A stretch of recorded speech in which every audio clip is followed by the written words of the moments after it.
Dia dapat menyelesaikan akan penulisan buku Kerilmuan Segala Zaman, dia mendirikan Avondale School, ada juga cerita yang lain mengenai bagaimana Allah menyertai, tidak ada uang, lalu membeli akan lahan ini. Dia katakan bahwa harus membeli akan lahan ini karena Allah memberikan kayal kepada saya untuk membeli lahan ini, karena pada suatu saat nanti akan ada sekolah yang akan dibangun. Tahun-tahun aktif dalam akhir pelayanannya sekitar tahun 1900 sampai 1909. September 1900 dalam usia 70 tahun ia kembali ke Amerika. Membantu dalam rapat-rapat General Conference dan memberikan masukan-masukan yang membuat gereja Masehi Advent Hari ke-7 ini semakin berkembang. Yang menulis lebih banyak lagi buku. Yang mendirikan Universitas Loma Linda. Dan dia menyarankan untuk membangun kantor General Conference di Washington, D.C. Jadi, walaupun usianya sudah usur, 70 tahun, tetapi semangatnya di dalam pelayanannya ini begitu besar untuk membangun akan organisasi gereja Masehi Advent Hari ke-7 ini untuk lebih baik lagi, oleh karena dia mengetahui bahwa Allah mengarahkan, Allah menuntun akan organisasi ini. Tahun-tahun terakhir di kehidupannya, apa yang dia lakukan? Tahun 1909 sampai 1915. Dia memutuskan untuk menuliskan lebih banyak lagi tulisan-tulisan yang diilhamkan oleh Allah. Ada pamflet-pamflet, ada artikel-artikel, ada juga periodicals dan lain sebagainya. Selain menulis akan buku-buku. Dan dia wafat di tanggal 16 Juli 1915, dikebumikan pada hari Sabat 24 Juli, ini sekitar 2 minggu lamanya. Setelah itu dia dikebumikan di Bethel Creek di pekuburan Oak Hill. Jadi kita melihat bahwa Mrs. White ini adalah the great woman of the Christian faith. Dia adalah wanita yang besar, wanita yang hebat, bukan oleh karena kekuatannya, tetapi oleh karena anugerah Allah yang diberikan kepadanya di dalam perkembangan iman Kristen. Dia merupakan juru bicara Allah. Walaupun dia tidak menyebutkan dirinya nabi. Ada yang mengatakan bahwa, apakah engkau nabi? Apakah engkau utusan Tuhan? Dia katakan bahwa gantinya menyebutkan saya nabi, sebutkan saya saja the messenger of God, atau juru kabar Allah, atau juru kabar Tuhan. Karya tulis berjumlah 55 judul. Ia menulis 2.000 artikel untuk majalah review, 2.000 amaran dalam majalah sains, dan 500 artikel untuk penerbitan lain.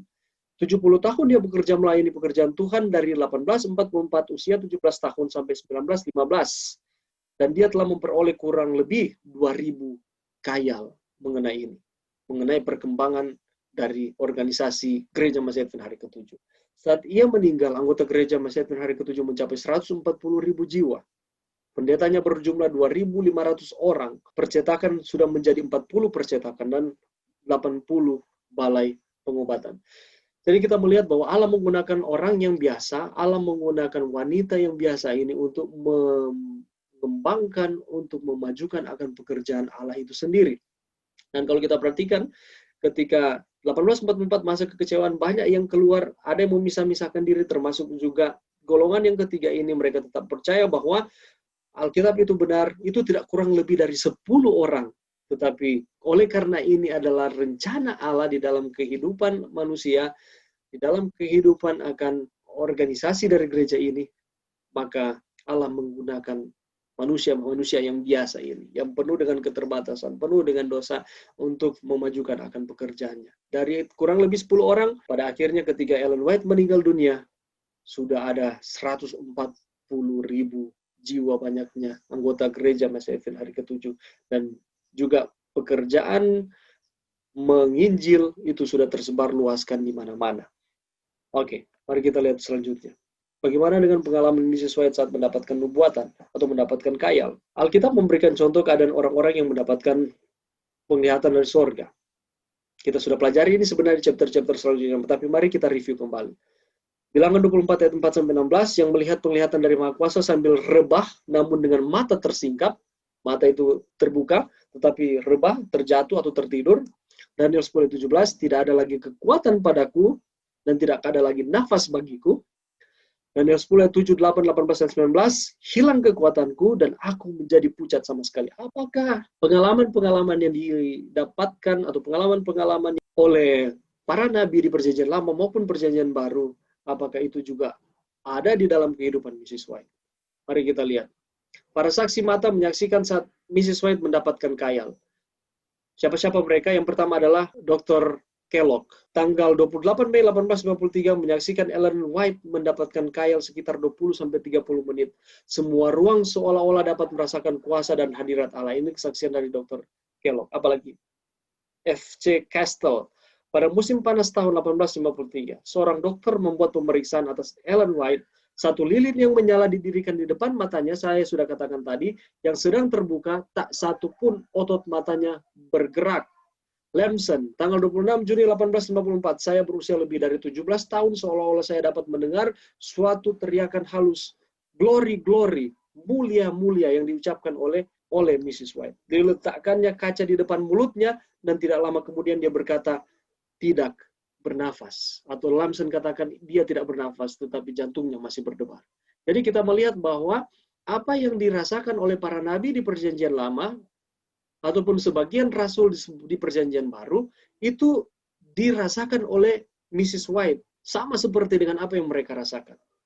Tetapi Mrs. White katakan, daripada kalian menyebutkan saya nabi, lebih baik kalian sebutkan saya the messenger of God, atau juru kabar Allah. Tetapi kalau kita melihat bahwa kriteria-kriteria yang kita pelajari untuk seorang nabi, itu ada di dalam diri Mrs. White. Para saksi mata menyaksikan saat Ellen White mendapatkan Kyle. Tadi, sama seperti dengan tadi. Fowler dan istrinya. Pada saat Dr. Lord memeriksa pada saat mendapat Kyle Februari 1857, mereka berkata, kami hadir pada saat Mrs. White mendapatkan Kyle di Waldron's Hall, Hillsdale. Ada kehidupan tetapi paru-parunya tidak bekerja. Ini dokter yang katakan. Saya tidak dapat mengerti akan kondisinya, dan kondisi ini tidak dapat dijelaskan secara medis, secara logika, karena ini di luar dari kontrol manusia. Dan mereka katakan bahwa ini bukan pekerjaan dari manusia itu sendiri, tetapi ini berasal dari Allah. Glover mengatakan, saya hadir pada saat Mrs. White mendapatkan Kyle di Waldron's Hall, Hillsdale, sama seperti dengan Fowler. Saya mendengar dokter berkata bahwa kondisi Mrs. White dalam Kyle-nya adalah di luar kesanggupan pengetahuan. Dan berkata, ada sesuatu yang supra-alamiah, supranatural, yang sedang terjadi. Jadi bisa dikatakan bahwa ini bukan campur tangan dari manusia. Bukan dibuat-buat. Bukan hanya sekedar hipnotis yang dikatakan oleh Fowler dan kawan-kawan. Ataupun Brown mengatakan seperti itu. Tetapi kalau kita perhatikan di sini adalah oleh karena Allah menggunakan akan Mrs. White ini. Sesama seperti dengan apa yang terjadi di nabi-nabi yang ketika mereka mendapatkan Kyle. Oke, mari kita lihat keadaan Mrs. White ketika dia mendapatkan Kyle. Pada saat mendapat Kyle, suasana hadirat Allah dapat dirasakan, dan itu dapat dirasakan oleh orang lain yang hadir pada saat ketika mereka melihat akan Kyle dari Ellen White ini. Pada saat Kyle terjadi selalu mulai dengan kata glory, glory, atau mulia bagi nama Tuhan. Kemuliaan bagi Tuhan. Terus setelah itu kekuatan fisiknya hilang.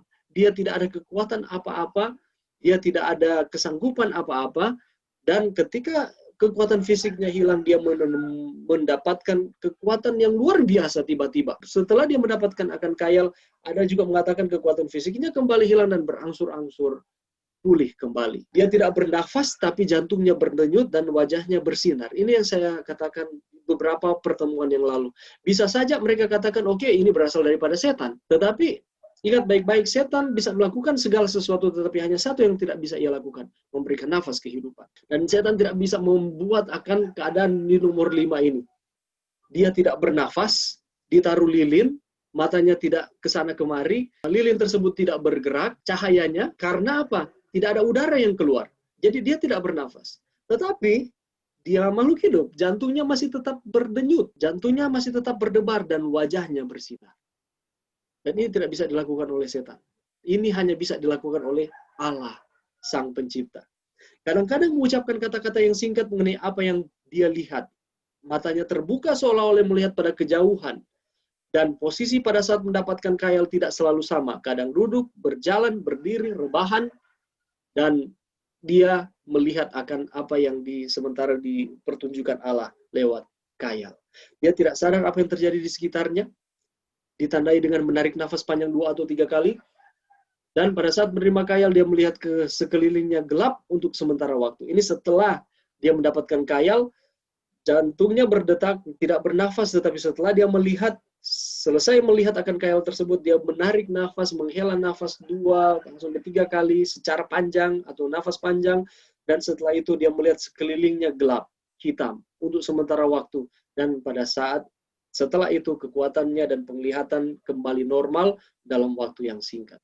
Dan kalau kita melihat ini, peristiwa-peristiwa yang ia alami, yang ia dapatkan ketika dia mendapatkan khayal, sama persis dengan bagaimana nabi-nabi ketika mereka mendapatkan akan khayal. Jadi ini adalah pelajaran kita pada saat ini, kiranya dapat menjadi perhatian bagi kita semua. Kita akan berdiskusi pada saat ini di kelas. Kiranya Tuhan memberkati.